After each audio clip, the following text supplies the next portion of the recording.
Hi friends, ఇప్పుడే సమర్పించు market set weekend report కి స్వాగతం. సో ఈ వారం మనం మార్కెట్ చూస్తే కనుక ఒక ఎక్సలెంట్ వీక్ గా మనం చెప్పుకోవాలి. ఎందుకంటే నిఫ్టీ ఒక న్యూ హై పైన క్లోజ్ అవుట్ అని చేసాం. సో ఇదైతే 24,500 సైకలాజికల్ లెవెల్ అనుకున్నామో ఆల్ దీస్ డేస్, సో దాన్ని బ్రీచ్ చేసి అక్కడే దానిపైన క్లోజ్ అవుట్ అని చేసాం.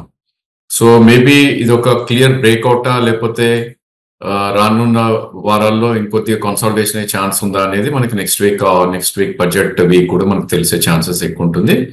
బట్ ఏదైనప్పటికీ లాస్ట్ వీక్ హై ఏదైతే ఉందో 24,400 అనేది ఒక కీ సపోర్ట్ ఉంటుంది. అంటే ఇక్కడ నుంచి 100 పాయింట్స్ పడితే కనుక డెఫినెట్లీ ఒక స్ట్రాంగ్ సపోర్ట్ అనేది మనకి నిఫ్టీలో కనిపిస్తుంది. అండ్ ఈ వారం మనం చూస్తే కనుక మిడ్ ఆఫ్ ద వీక్ లో మనకి 24,200 ఏదైతే సపోర్ట్ అనుకుంటున్నామో గత కొన్ని వీడియోస్ లో మనం చెప్పడం జరిగింది.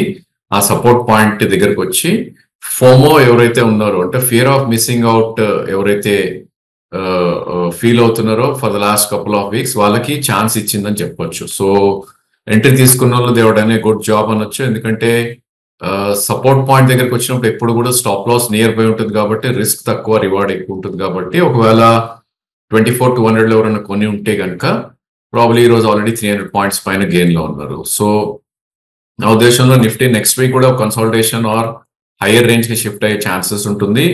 మేబీ మనం చూసుకుంటే కనుక వీక్లీ చార్ట్స్ లో 24,174 దగ్గరే ఒక మేజర్ సపోర్ట్ ఉన్నప్పటికీ ఒక షార్ట్ టర్మ్ సపోర్ట్ 24,300 అనొచ్చు. అంటే బేస్ అనేది ఒక 100 పాయింట్స్ పైకి షిఫ్ట్ అవుట్ అని చూసాం. అండ్ అప్పర్ బ్యాండ్ అనేది కూడా 24,800 కూడా షిఫ్ట్ అవుట్ అని చూస్తున్నాం. So all in all 24,300 and 24,800 మధ్యలో నెక్స్ట్ వీక్ నిఫ్టీ కదలాడే ఛాన్సెస్ ఉంటుంది. సో ఇక వారం పెరిగిన స్టాక్స్ ఆర్ సెక్టర్స్ మనం చూస్తే కనుక పబ్లిక్ సెక్టర్ ఎంటర్ప్రైజెస్ ఒక లీడ్ గా పైకి వెళ్ళాయని చెప్పుకోవచ్చు. దో లాస్ట్ డే మనకి ఐటీ స్పేస్ పెరిగినప్పటికీ public sector was the leading indicators for Nifty bullish గా ఉన్నాయని చెప్పుకోవచ్చు. So stocks like ONGC, Coal India, Power Grid ఇవన్నీ కూడా ఎనీవేర్ బిట్వీన్ 6 to 7% పెరగటం చేసాం.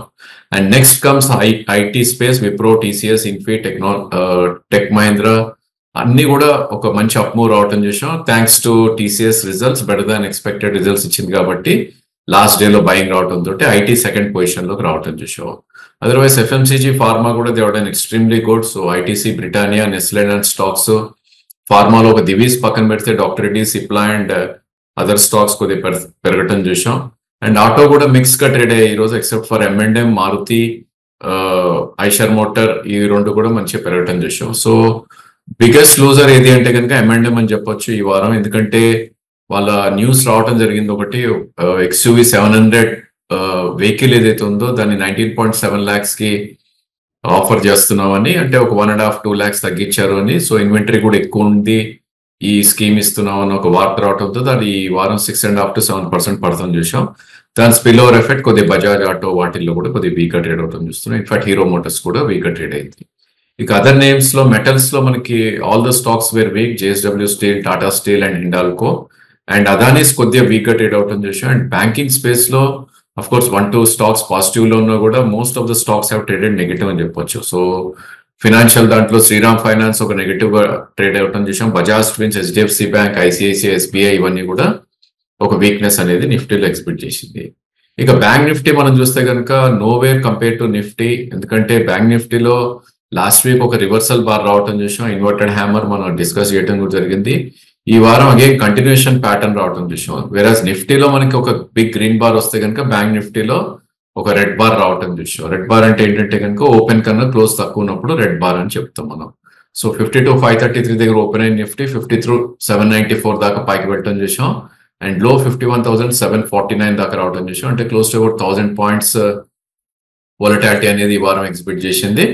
But closing was 52,348. So last week close తో కంపేర్ చేస్తే కనుక అబౌట్ 300-350 పాయింట్స్ పడుతుంది చూసాం. వేరాజ్ నిఫ్టీ చూస్తే కనుక ఆల్మోస్ట్ లాస్ట్ వీక్ హైస్ నుంచి 100 పాయింట్స్ పైన క్లోజ్ అవుతుంది చూసాం. So that's the difference between weakness and strength. So bank Nifty still ఇంకా వీక్నెస్ గానే ట్రేడ్ అవుతున్నట్టు మనం చెప్పుకోవచ్చు. ఇక పెరిగిన స్టాక్స్ లో మనం చూస్తే కనుక probably Federal Bank biggest gainer అని చెప్పొచ్చు. ఈ వారం 5% పెరిగింది. వాటితో పాటు Axis and IndusInd bank పెరిగాయి. And biggest loser was BNB. ఈ వారంలో 8.5% పడింది. అండ్ దాని తర్వాత PNB was the biggest next big loser 4%. Bandhan ఒక 5% అండ్ AU బ్యాంక్ కూడా 5% పడుతుంది చూసాం. And other names like HDFC, Kotak 1.5% కూడా వీక్ అవటం చూస్తాం. ఇక సప్లై జోన్ మనకి చూస్తే కనుక బ్యాంక్ నిఫ్టీలో క్లియర్లీ 52,087 నుంచి 53,357 దగ్గర ఉండే ఛాన్సెస్ ఎక్కువ కనిపిస్తుంది.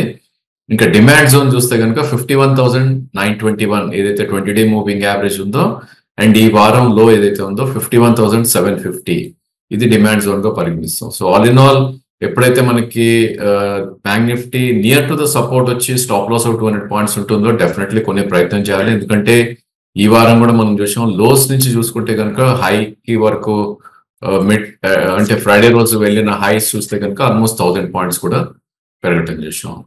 ఇక మనం ప్రతి వారం చెప్తున్నట్టే ఇండివిజువల్ స్టాక్స్ గురించి డిస్కస్ చేద్దాం.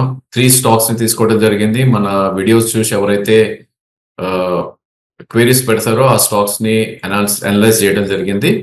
ఇవి it's not a recommendation, it's only ideas అవి ఎట్లా బిహేవ్ చేస్తాయని ఇవ్వటం మనం చెప్తున్నాం. సో ఫస్ట్ స్టాక్ మనం తీసుకుంటే కనుక దీపక్ ఫర్టిలైజర్స్ తీసుకోవడం జరిగింది. ఇది 2-3 years back one of the favourite stock. So మా డెస్క్ నుంచి lot of times 2-3 years back around 600, 550 ఆ మధ్యలో లాంగ్ కాల్స్ కూడా రావడం చేసాం and most of the time targets కూడా అచీవ్ అవడం చేసాం. సో దీనిలో జరిగింది ఏంటి అంటే కనుక నవంబర్ 2022 అక్కడ most of the speciality chemical stocks అన్ని కూడా టాప్ అవుట్ అయిపోయాయి. అదే కోలో ఈ స్టాక్ కూడా అరౌండ్ 1062 దగ్గర టాప్ అవుట్ అవటం చూసాం.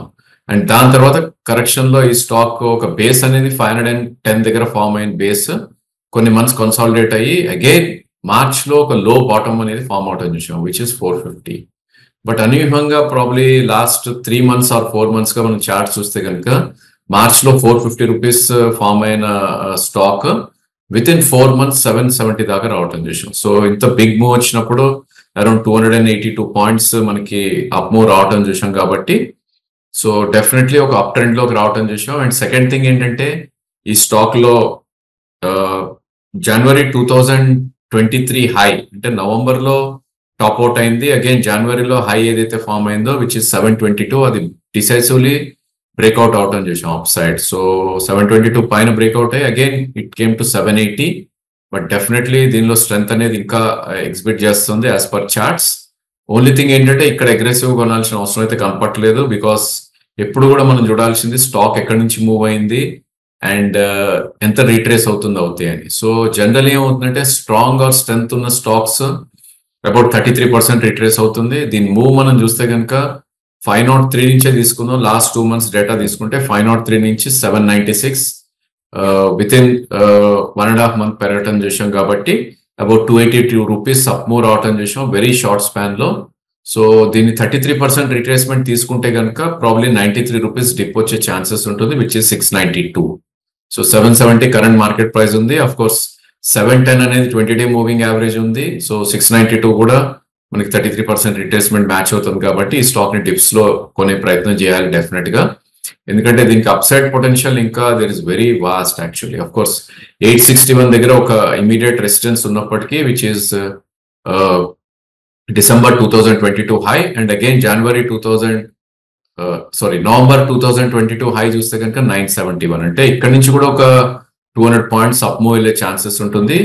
బట్ రిట్రేస్మెంట్ వచ్చి ఒకవేళ 93 పాయింట్స్ కిందకు వస్తే కనుక probably one should try to buy. లేదు నేను మిస్ అవ్వను I want to take risk అనుకుంటే కనుక ఈ 93 రూపీస్ స్టాప్ లాస్ పెట్టుకుని probably one should try to accumulate అని చెప్పొచ్చు. బట్ అదర్వైజ్ ఎవరైతే పేషెంట్స్ గా వెయిట్ చేసి స్టాక్ డిప్స్ లో కొనే ప్రయత్నం చేస్తారో వాళ్ళకి stop loss should be 650. And ఇంకో స్టాక్ మనం తీసుకుంది ఇట్స్ హెచ్డిఎఫ్సి బ్యాంక్ అని చెప్పాలి. ఎందుకంటే ఈ స్టాక్ లో ఒక ఫాల్స్ బ్రేక్అవుట్ రావటం చూసాం మనం. సో మనం గతంలో కూడా అనుకున్నాం 1757 ఏదైతే లాస్ట్ ఇయర్ జూలై హై ఉందో అది బ్రేక్అవుట్ వస్తే అక్కడి నుంచి ఇంకా పైకి వెళ్తుందని.